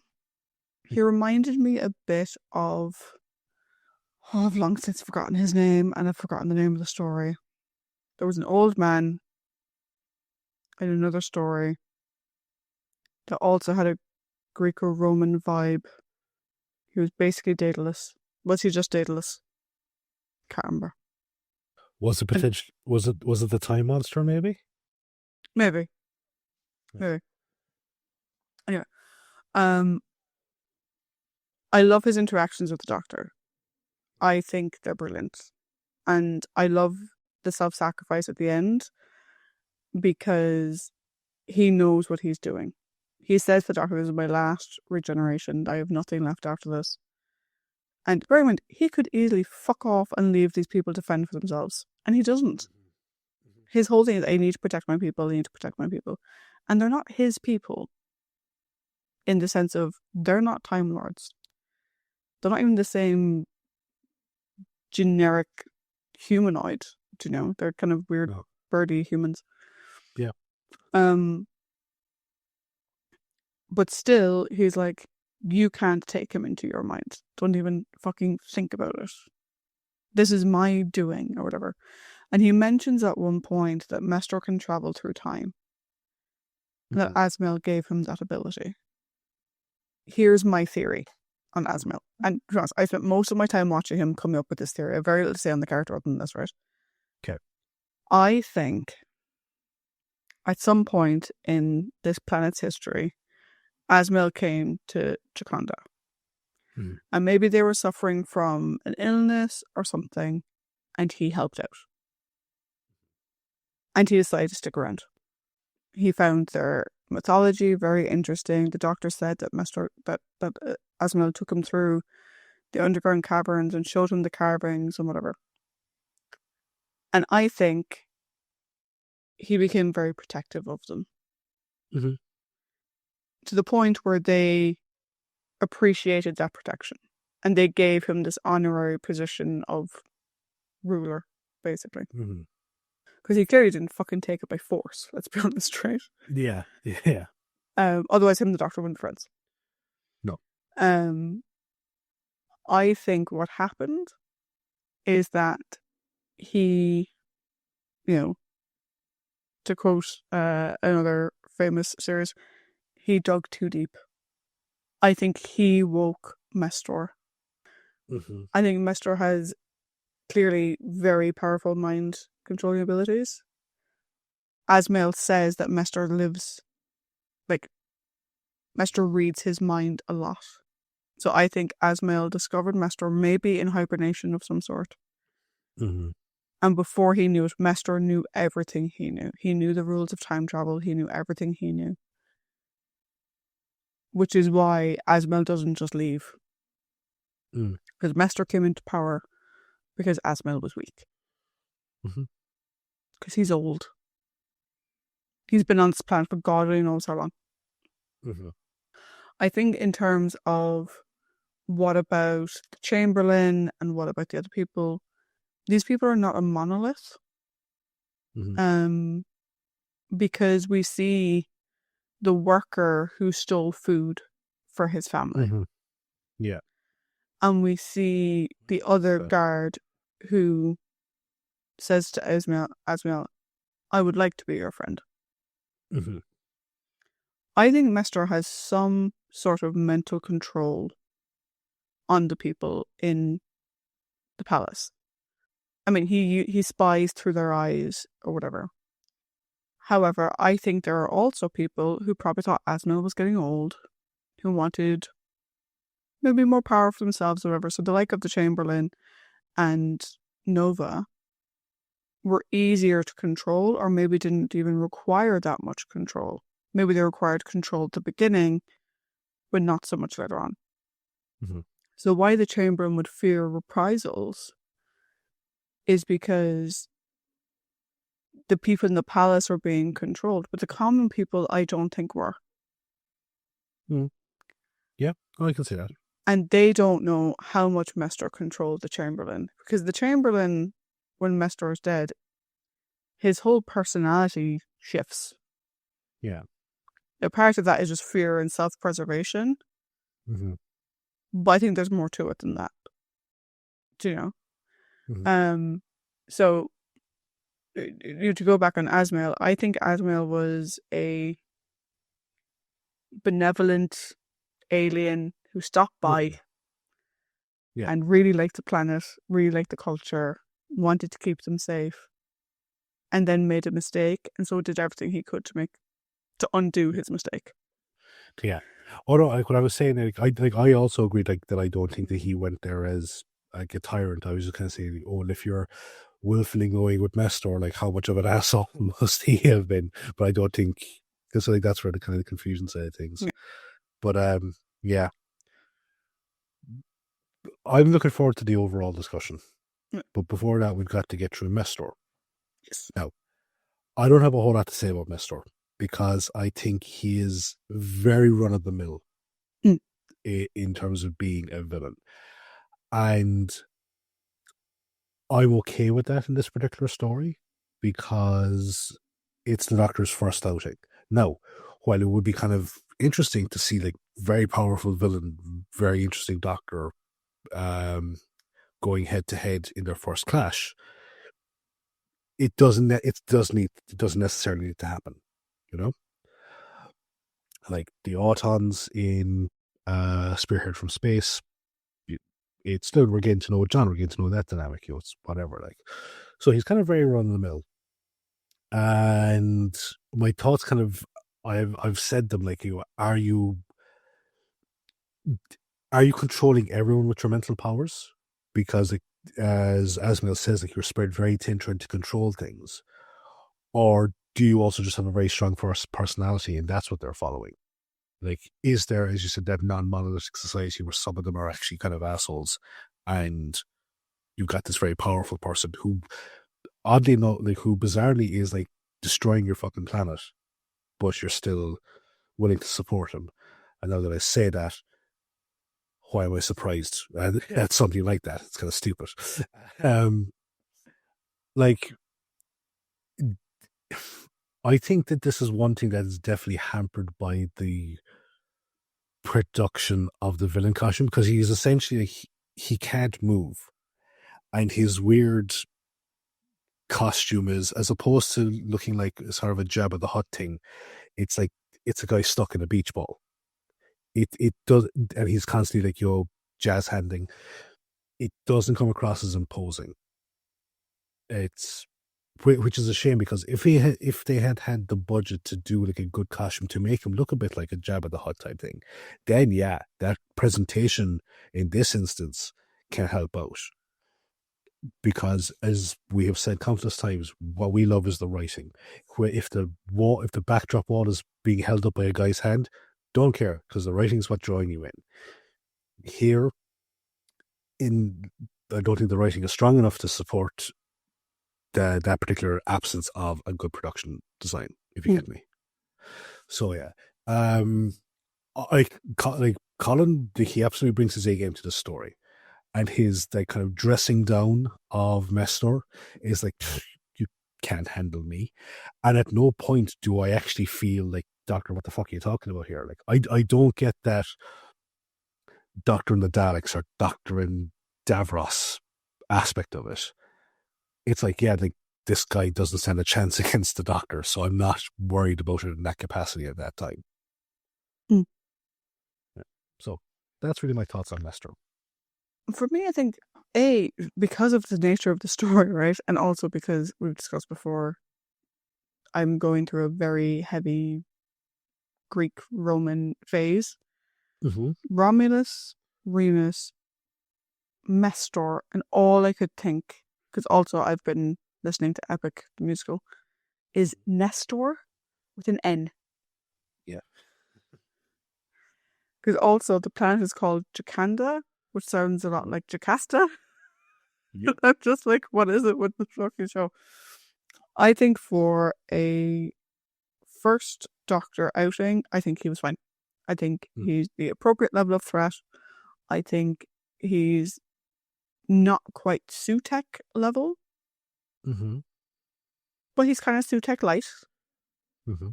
Like the fact that he can put bubbles in people's blood and cause them to have embolisms and whatever is good. I like the Doctor's interaction where he's like, I've faced much worse than you. You know, Sutek being a prime example. Yeah. But I love the fact that that's undone by Asma being like, you're so fucking full of shit. Because you don't even know where you are half the time. So, no, you would not be able to take him, you stupid moron. I think, yeah, my feeling on it is that Mestre was controlling the palace peoples, or at least was heavily influencing their minds, and clearly was... I sort of consider Mestre to be a cross between Jabba the Hutt, Alpha Centauri in terms of design, and Sutek, or a proto-animus, in the sense of I would lean more. I would say I would lean more towards proto-animus with this analogy. Yeah. Like there is a Sutek nature in terms of how he interacts with Asmael and whatever. But I think, like, give him long enough and he could mind control everything. Do you know? Yeah. So yeah, I think, is he the best villain ever? No. Is he particularly perilsome for the Doctor? Maybe in his current state. If the Doctor was at full whack, he'd be grand. No bother. But he didn't need to be. Like, I think the fact that, like, say, Peter's first story was the Master. You don't need a big name villain. You don't need the Daleks. You don't need the Cybermen. You don't need and that.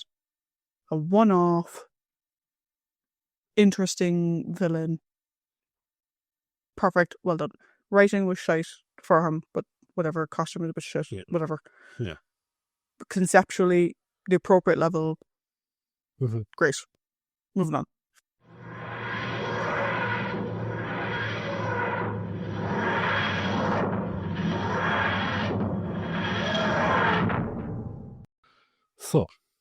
So, we've come to the end. Yes. And our goal to get under 2 hours may not come to pass. We'll see. I think it's acceptable in the fact that it's like a regeneration story. Yeah. Or yeah. We'll have to see what Edging Betty does. But podcasting Betty. Thoughts on the story as a whole? Right. Okay. Let's get the negative out of the way first. Okay. Yes, some of the acting is a bit wooden, or in instances just plain bad. I do wish that there had been more development of some of the characters, because, as I said with Lang, buckets of potential there. But everything that was dotted out as a sort of a draft for the character, it's just not realised. Initially, I thought that there was some plot holes, but then as I was kind of thinking back to it, like one plot hole I thought was like, if he can make it a teleporter, why does he need to go back at the exact same time? And then it's like, oh yeah, no wait, because there's a fucking there's a potential threat on the TARDIS, so he wants to go back at the same time to ensure that Peri is okay. Fair enough. So yeah, and then initially, as I said, another plot hole was just the writing of the perfect clarification of, like, are they mind controlled, are they all in on it, whatever the case is. But as you said, like, it's clearly not in the monolithic society, and that there are some stuff going on here that will lean towards that. But one thing that I will say, and I will absolutely die on this hill, this is by far and away very, very far from being the worst story of Doctor Who ever. To me, at the moment, the worst story of Doctor Who that I've seen, as per our rating, is The Awakening. I think that was way worse than this. There is a slew of one-offs, stories, again, primarily from 5, but there's a scattering from 1, 2, 3, and 4 that I think are way worse than this. With that being said, why do I like this story? First off, Colin. Absolutely love his performance in this story. And he's making for a very intriguing Doctor. As we said at the start, what he does, at times, absolutely horrendous. But it's a very interesting thing to see in terms of how the character is portrayed. First time it's been done, really intrigued by it. Hats off to the writers for at least having the balls to actually do this. As I said, I liked Peri.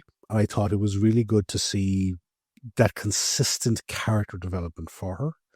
And actually, she's presented herself as a very good character. Like, she's not just eye candy. She's not a damsel in distress. She's not shrieking the whole time. I get the impression from my thing is that in Peri, I see a lot of what people talk about in Tegan. In terms of she fucking plants her feet, sticks out her chin. She's like, no, fuck off. I like that. So a lot of the story, a lot of my liking of the story is buoyed by the relationship between the Doctor and Peri and the performances and the growth of the two characters. I think the story itself is actually kind of interesting. This tyrannical creature that wants to spread his seed across the universe. It's amazing. Like, the idea of I'm actually going to trick people into the whole thing of I need resources for this planet that I destroyed, but I'm essentially turning it into a gigantic bomb that will actually create my empire throughout the universe. There has been far dumber storylines in this series, and there will be far dumber storylines to come.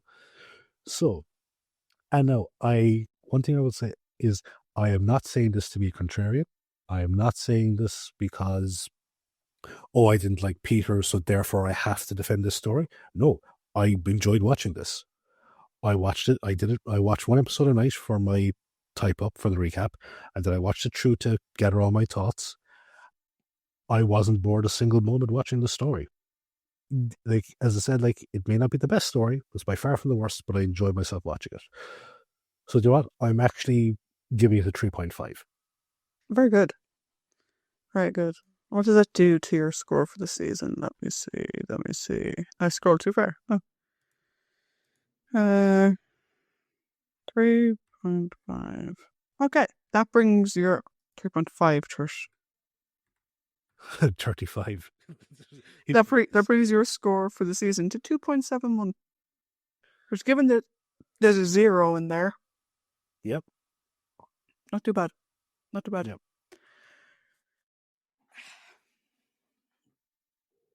We have talked both in previous episodes and in private conversation, but all the negative reception the story got. Yes. Caves of Androzani was one of the most beloved stories, and then it immediately was followed up by the Twin Dilemma, which is shit. I haven't seen any of the Colin work. We've discussed ad nauseum my thoughts on Peter. I don't get it. I don't get it. Is this the best story ever? No. Is the relationship between the Doctor and Peri problematic as hell? Yeah. Is it worse than half of Peter's stories or the worst of the other Doctor's stories? No. I mean, Warriors of the Deep Hello. Right? I think what fails this story is the writing. Mm-hmm. There's one big plot hole that I'll come to in a second, but it's not even the writing in terms of what's happening in the story, because I think it's very interesting. It's the dialogue. The dialogue for the twins is very poor. Often for Peri, it's just repetitive unless it's a moment for her. But in her non-moment moments, her dialogue is kind of shit. Meaning that she doesn't have a lot to do with it. Meaning Trish gets distracted by her fucking accent. But I find it really interesting. As a first story for a doctor, I found it very compelling.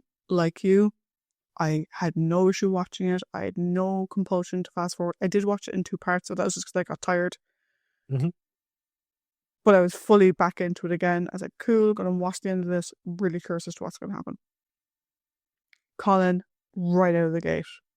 Like, literally 2 lines in, and I'm like, oh my god, I have missed the doctor so much. And he is there on the screen. Every little fucking bit of personality is there. It's all there. One thing I did like about the writing, this is going to sound contradictory since I said most of the writing was shite. One thing I did like was the callbacks. Because it ties to the doctor's confusion and his mental state. And there's 2 in particular. One is when he says Braveheart Tegan to Peri, which is such a fucking gut punch to Peri. Like, what the fuck? Mm-hmm. But the other one is when he says he doesn't know whether he's coming or going or being. Mm-hmm. Which is the callback to Sarah Jane. Yeah. And there's these little moments where the previous doctors are coming through, which I really, really liked. Because they're subtle, and if you blink, you'll fucking miss them. And they're very good. There's one that you've blinked and you've missed it, and you might kick yourself. Have I missed it, or have I just forgotten it? Because there's 2 different things. Go. I think you might have missed it. Go. The Beau Brummel comment. The first doctor said, no, I can't remember the story, but he said Beau Brummel always said I looked good in a cape. And when the doctor picks out his new clothes, she makes a comment and he goes, that's what people said about Beau Brummel. Remember him? And he does the big extravagant bow. Also, in relation to the doctor's clothes, he reminds me of Rupert Bear because of the pants. Yes. The other callback that I went to is he cannot get Lang's rank correct. Yes. Which is a very Chesterfield type thing. But also, he calls him Sergeant, which would have been Benton. He calls him he calls him Captain at one point. Yeah. He's clearly confusing him with the previous characters, which is great. But then I also love when Peri says Lieutenant, immediately he's in with Lieutenant. And I'm like, it's the 2 boys are like so Lieutenant. Good. It's so good. So my score. Yes, very intrigued. Honestly, very intrigued. I nearly wanted you to go first. I'm giving it a 3 because as much as we have said it makes sense in the story, it's a proper setup as to why it's there or whatever, the Dr. Peri dynamic is so problematic, and it's missing one doctor callback that wouldn't have excused it, but would have made me feel more comfortable than the awkward smiles going into next season. Which is Edge of Destruction, the doctor going to talk to Barbara. Yeah. Now, you and I have said he didn't actually apologise to her, which I will forever have an issue with. But that was his way. Yeah. And I kind of wanted it to end with something like that.